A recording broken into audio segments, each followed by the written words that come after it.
दिल्ली में ज़्यादातर पार्षद आम आदमी पार्टी से पैसे से टिकट खरीद के लाए हैं। तो जितने भी हम अब तक घर गए हैं, मेरे ख्याल से 95% से ज़्यादा लोगों ने बहुत ही पॉजिटिव रिस्पांस दिया है। हमारा मार्जिन पिछली बार लगभग 4,500 था, इस बार 10,000 के आसपास मार्जिन पहुंचना चाहिए। वो 50 लाख रुपए दे रहा है टिकट के लिए, वो 70 लाख रुपए देने के लिए बैठा है, वो 80 लाख रुपए, मतलब बोलियाँ लग रही थी टिकट के लिए। आपको पता ही है कि अरविंद केजरीवाल दिल्ली नगर निगम को पैसे नहीं दे रहा था, 13,000 करोड़ रुपए रोक के बैठा हुआ था। आप संस्कृति देखेंगे, आप लोटस वैली देखेंगे या श्री राम देखेंगे, आपको उसमें भी ऐसी बिल्डिंग नहीं दिखेगी। ये मैं दावे के साथ कह रहा हूँ, आप जाके देखिए, कई करोड़ों की लागत से वो बिल्डिंग बन रही है। और जो मालिश कर रहा है वो रेप में जो है कई सालों से जेल में बंद है, जो सत्येंद्र जैन की मालिश कर रहा है।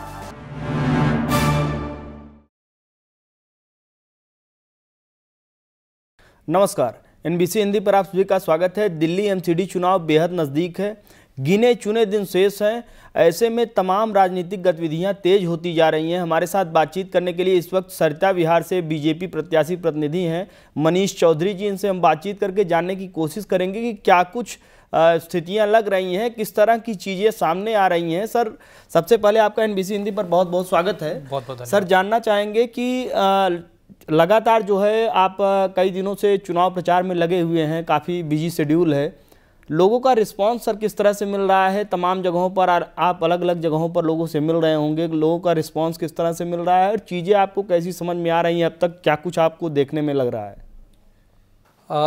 देखिए, हमें टाइम हो गया कैंपेन करते हुए जी। हम सभी जितने भी हमारे वार्ड की जनता है, हम उनके घर घर जा रहे हैं, डोर टू डोर जो कर रहे हैं। हमारा हमेशा से डोर टू डोर पे ज़्यादा विश्वास रहा है, बजाय ज़्यादा बड़ी पदयात्रा करने के। हम शुरुआत में डोर टू डोर करते हैं और हर घर जाते हैं जी। तो जितने भी हम अब तक घर गए हैं, मेरे ख्याल से 95% से ज़्यादा लोगों ने बहुत ही पॉजिटिव रिस्पांस दिया है। और मैं दिल्ली यूनिवर्सिटी की छात्र संघ की पॉलिटिक्स भी कर चुका हूँ और अब मैं क्षेत्र में लगभग 11 साल से सक्रिय हूँ जी।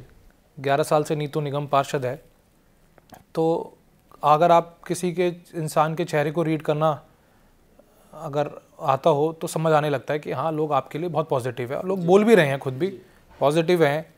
और ख़ास तौर पे मैं बोलना चाहूँगा, जो मेरा पिछली बार भी वार्ड रहा था, क्योंकि अभी डिलिमिटेशन के बाद कुछ थोड़ा एरिया नया जुड़ा है, जिसमें पुराना जो था सरिता विहार मेरा बहुत ज़्यादा मजबूत है जी। और सरिता विहार के नाम पे सबके पसीने छूटते हैं। और उसके बाद जसोला मेरा बहुत स्ट्रॉन्ग है जी। उसके बाद न्यू फ्रेंड्स कॉलोनी मेरा बहुत स्ट्रॉन्ग है, तैमूर नगर गांव मेरा बहुत स्ट्रॉन्ग है, मसीगढ़ गांव मेरा बहुत स्ट्रॉन्ग है, और अभी खिदराबाद गांव जुड़ा है और कालंदी कॉलोनी IG कैंप जुड़े हैं। तो मुझे लगता है कि हमारा मार्जिन पिछली बार लगभग 4,500 था, इस बार 10,000 के आसपास मार्जिन पहुँचना चाहिए, मुझे पूरा विश्वास है। नए जो सर क्षेत्र जुड़े हुए हैं, इसकी बात बाद में कर लेंगे। सबसे पहले आप जहाँ से काउंसलर के तौर पे जहाँ पे आपने काम किया है बीते 10 सालों में, अगर 10 सालों के कामकाज की बात की जाए तो आप क्या कुछ लोगों से उम्मीदें रखते हैं कि हमने 10 साल में ये चीज़ें की हैं, इस वजह से लोगों का जनादेश हमें आसानी से मिलेगा? हाँ, अगर आप काम की पूछना चाहते हैं तो काम मैंने आपको पहले बताया था, लगभग 2300 के करीब इलेक्ट्रिसिटी पोल्स हमने पूरे अपने वार्ड में बदलवाए जी। हमने बच्चों के लिए बहुत सुंदर बड़े अच्छे फाइबर के झूले लगवाए। किसी को अगर जिम करना है, कसरत करनी है, तो पार्क में ओपन एयर जिम लगवाए। अगर किसी बुज़ुर्ग को, किसी मेरी माताएं बहनों को, महिलाओं को अगर बैठना हो तो पार्क के अंदर बड़ी सुंदर सुंदर हट्स बनवाई। और उसके साथ साथ हमने आप देखिए, बच्चों के खेलने के लिए हमने synthetic basketball court, lawn tennis court, badminton court बनवाए।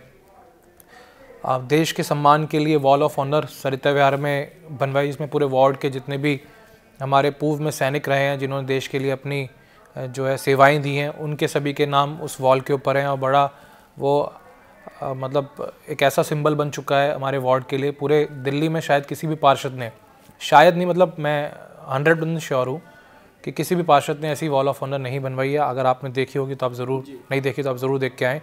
उसके बाद हमने सामुदायिक भवन बनवाए, कम्युनिटी हॉल बनवाए। उसके साथ साथ हमने सड़कें बनवाई, हमने पार्क्स होते हैं उनकी 4 दीवारियाँ करवाई, जो पार्क्स बंजर थे उनको पूरा दोबारा से रिकारपेटिंग करके ग्रास लगवाई। हमने ट्री प्लांटेशन पे बड़ा ध्यान दिया कि हमारा वार्ड हरा भरा रहे, साफ़ सुथरा रहे। हम हर 15 दिन 20 दिन में अलग अलग कार्यक्रम चलाते हैं, जाके सफाई अभियान के नाम से, विशेष सफाई अभियान के नाम से हम जाके जितना भी एरिया में जाते हैं, लोगों की समस्याएं सुनते हैं, काम कराते हैं। और ख़ास तौर पे सबसे अच्छी जो नीतू के अंदर बात है काम करने की, अगर कोई उनके पास आता है किसी काम के लिए तो वो स्पीकर खोल के तुरंत, या किसी का फ़ोन आता है तो उसको दूसरे अधिकारी को जो उससे कंप्लेन से रिलेटेड होता है तो उसको कॉन्फ्रेंस में लेके बात करके, और ये आज की मेहनत नहीं, 10 साल से मेहनत चलती हुई आ रही है। और उसके अलावा बहुत सारे अनेक ऐसे काम हैं जो हमने कराए हैं, और मुझे पूरा विश्वास है। अभी हमने पीछे बहुत सारी पॉकेटों की डेंस कारपेटिंग कराई है, जो सड़कें ख़राब हो चुकी थी, पुरानी हो चुकी थी, डेंस कारपेटिंग कराई है। उसके साथ साथ हमने मार्केट्स पे बड़ा ध्यान दिया गया है। मार्केट्स के अंदर हमने बढ़िया अच्छी इंटरलॉकिंग टाइल्स, बढ़िया अच्छा हमने उसमें ग्रेनाइट मार्बल लगवाया है, लाइट्स लगवाई हैं, फैंसी लाइट लगवाई हैं, और उसके अंदर पार्क्स डेवलप कराए हैं। अभी एक और हमने बहुत बड़ा काम किया है, हमारा जो MCD स्कूल है जसोला का, उसमें लगभग 4,500 के करीब बच्चे हैं, और मेरे ख्याल से SDMC में सबसे ज़्यादा बच्चे हमारे जसोला स्कूल में अगर आप देखेंगे होते हैं, तो वो हमारा स्कूल नंबर 1 रहता है पढ़ाई के मामले में। हमने बच्चों को स्मार्टफोन दिए, क्योंकि पीछे ऑनलाइन क्लासेस होती थी, बच्चों को दिक्कत होती थी, गरीब बच्चे के पास फ़ोन हुआ नहीं करता था, तो अपनी पढ़ाई अच्छी तरीके से नहीं कर पा रहा था, उनको हमने स्मार्टफोन्स दिए। और अभी मोदी केयर फाउंडेशन, क्योंकि आपको पता ही है कि अरविंद केजरीवाल दिल्ली नगर निगम को पैसे नहीं दे रहा था, 13,000 करोड़ रुपए रोक के बैठा हुआ था, तो हमने CSR बजट लिया मोदी केयर फाउंडेशन से, और अभी हम बहुत सुंदर, मेरे ख्याल से पूरे दिल्ली में, चाहे वो दिल्ली गवर्नमेंट के स्कूल हों, चाहे वो नगर निगम के स्कूल हों, मैं चैलेंज के साथ कह सकता हूँ, अगर आप जाके देखें ऐसी बिल्डिंग अगर आप मॉडर्न स्कूल देखेंगे बाराखंबा, या आप संस्कृति देखेंगे, आप लोटस वैली देखेंगे, या श्री राम देखेंगे, आपको उसमें भी ऐसी बिल्डिंग नहीं दिखेगी। ये मैं दावे के साथ कह रहा हूँ, आप जाके देखिए, कई करोड़ों की लागत से वो बिल्डिंग बन रही है। और वो बिल्डिंग ऐसी है कि अगर ज़्यादा सर्दी होगी तो बच्चों को उस बिल्डिंग के अंदर सर्दी नहीं लगेगी, अगर ज़्यादा गर्मी होगी तो बच्चों को उस बिल्डिंग के अंदर गर्मी नहीं लगेगी। वो ऐसी टेक्नोलॉजी की बिल्डिंग बन रही है, और ऐसे वो आर्किटेक्ट, बाहर से आर्किटेक्ट बुलाए हुए हैं, तो वो ऑलमोस्ट 90% कंप्लीट हो गई है। और मुझे लगता है कि आने वाले महीना 1.5 महीने के अंदर वो हम स्कूल की बिल्डिंग को चालू कर देंगे, जिससे बेचारे MCD स्कूल के बच्चे, गरीब परिवार के बच्चे उसका बिल्डिंग का फ़ायदा उठा सकें। आम आदमी पार्टी को सर आप किस तरह से देखते हैं, क्योंकि कांग्रेस का जनाधार जिस तरह से घट रहा है, उसके बाद से लगातार आम आदमी पार्टी दावा करती है कि कांग्रेस के जनाधार पर हम पूरी तरह से कब्जा करते जा रहे हैं, पंजाब का उदाहरण देती है। तो आप किस तरह से देखते हैं सर? और हाल ही में आरोप भी कुछ आम आदमी पार्टी के ऊपर लगे हैं कि पैसे लेकर टिकटों का खरीद फरोख्त वाले कुछ ऐसे आरोप लगे हैं। साथ ही साथ में एक उनके विधायक भी हैं, उनसे भी कुछ मारपीट की दिल्ली में ज़्यादातर विधायक, ज़्यादातर पार्षद आम आदमी पार्टी से पैसे से टिकट खरीद के लाए हैं। ये आज से नहीं, 1.5 महीने 2 महीने से बातें पूरे जो है बाज़ार में ये मतलब आग की तरह ये खबरें फैल रही थी कि वो 50 लाख रुपए दे रहा है टिकट के लिए, वो 70 लाख रुपए देने के लिए बैठा है, वो 80 लाख रुपए, मतलब बोलियां लग रही थी टिकट के लिए। जो आम आदमी पार्टी अपने आप को आम आदमी लोगों की सरकार पार्टी बताती थी, उसमें टिकट भी पैसों से ख़रीदा जा रहा था। और अभी क्योंकि जो है झूठ ज़्यादा दिन नहीं छुपता और सच्चाई सामने आई जाती है, तो आपने देखा कि अभी उनके विधायक को कैसे जनता ने और पब्लिक ने जाके वहाँ पे पीटा है पैसे के उसमें। और ऐसे एक केस नहीं है, ऐसे बहुत सारे केस हुए हैं, और आगे भी मुझे लगता है कि ऐसे बहुत सारे केसेस उजागर होंगे। और अभी आपने वीडियो भी देखी है सत्येंद्र जैन की, किस तरीके से वो मालिश करा रहा है जेल के अंदर, जिसको जब वो CCTV फुटेज आ गई तो मालिश के लिए वो कहता है कि नहीं वो थेरेपी करा रहा है। फिर वहाँ के जो जेल के जो भी इंचार्ज हैं या DIG तिहाड़ जेल, उन्होंने आके ये पुष्टि करी है कि ये जो मालिश की जा रही है, और जो मालिश कर रहा है वो रेप में जो है कई सालों से जेल में बंद है, जो सत्येंद्र जैन की मालिश कर रहा है। तो ये कहते थे कि हम कोई ना जो है सहूलियत लेंगे ना, तो हम कोई जो है अपने लिए ना घोड़ा, ना बंगला, ना गाड़ी, ना पुलिस, ना सिक्योरिटी, कुछ नहीं लेंगे और लोगों की सेवाएं करेंगे। ये तो बाहर तो जो कर रहे हैं कर ही रहे हैं, अंदर आप जाके देखें, जेल के अंदर भी अपनी सेवाएं ले रहे हैं। तो सर किससे चुनौती आप किससे महसूस करते हैं कि ये हमें चैलेंज देगा इस पार्षद के चुनाव में, इससे हम चैलेंज एक्सेप्ट कर रहे हैं कि ये किसी से टक्कर पे है? सच पूछे तो किसी से चैलेंज हमें नहीं लग रहा कि हमें चैलेंज है। हम सिर्फ मेहनत करने पे विश्वास करते हैं। दूसरा हमें ये कहता रहे कि भाई आपको तो मेहनत करने की ज़रूरत नहीं, आप जीते हुए हैं, बहुत सारे लोग कहते हैं, लेकिन मेहनत करना हमारा फ़र्ज़ है। मेहनत हमारे जो है कर्म में है, मेहनत हम कर रहे हैं और मेहनत करेंगे। और हम आज ही मेहनत नहीं कर रहे हैं, हम पूरे 5 साल लगातार क्षेत्र में इसी तरीके से मेहनत करते हैं। हमारा एक दिन का रूटीन नहीं है, ये हमारा हर रोज़ का 5 साल का रूटीन रहता है। हम ऐसे ही क्षेत्र में लोगों के बीच में रहते ही हैं, तो जो पब्लिक में क्षेत्र में रहता है उसके आगे कोई ऐसी चीज़ें असर नहीं करती।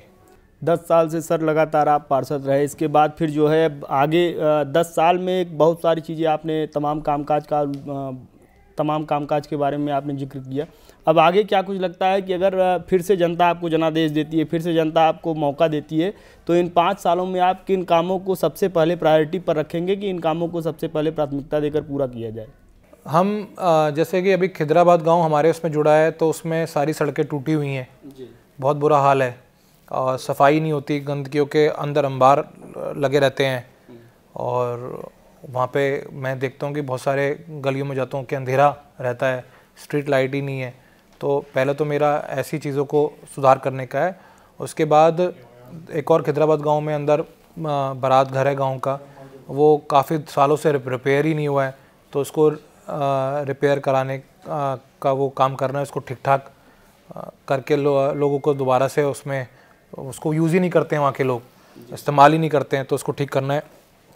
उसके साथ साथ तैमूर नगर का जो बारात घर है वो उसको अब हमें जो है वो बिल्कुल खस्ता हालत में है, तो उसको हमें हटा के वापस करना है। और स्पेशली जो मैं चीज़ देख रहा हूँ ना, तो खिदराबाद गांव में ना तैमूर नगर गांव में कोई भी ऐसी मोहल्ला क्लिनिक हो या कोई भी डिस्पेंसरी हो दिल्ली गवर्नमेंट की, कोई ऐसी नहीं है। तो मैंने प्रपोजल चला दिया था, फाइल भी मूवमेंट में है तैमूर नगर गांव के लिए, तो वहाँ तो बन जाएगा जल्दी नगर निगम की तरफ से डिस्पेंसरी का बारात घर के अंदर। लेकिन खिदराबाद गांव में कुछ नहीं है, तो खिदराबाद गांव में मेरी प्राथमिकता रहेगी कि वहाँ ज़्यादा काम कराया जाए। बहुत बहुत धन्यवाद सर, NBC बहुत बहुत धन्यवाद जी, कीमती समय दिया। तो ये थे हमारे साथ मनीष चौधरी जी, सरिता विहार से निगम प्रत्याशी प्रतिनिधि हैं। इनका साफ तौर पर कहना है कि 10 साल में विकास के वो नित नए आयाम स्थापित किए गए, जिसके आधार पर जनता फिर से इन्हें जो है दोबारा भरोसे पर लेगी, इनको जनादेश मिलेगा। और इन आने वाले 5 सालों में अगर बात की जाए, तो अगर जनता इनको फिर से जनादेश देती है, तो वो उन अधूरे कामों को पूरा करने की कोशिश करेंगे। जो कुछ ऐसे काम रह गए हैं, जो नए वार्डों का चयन हुआ है, उन चीज़ों को प्राथमिकता पर लेकर उनको सबसे पहले उनकी कायाकल्प करने की पुरजोर कोशिश करेंगे। देश दुनिया की तमाम बड़ी खबरों के लिए जुड़ रही हैं हमारे साथ। देखते रहिए NBC हिंदी।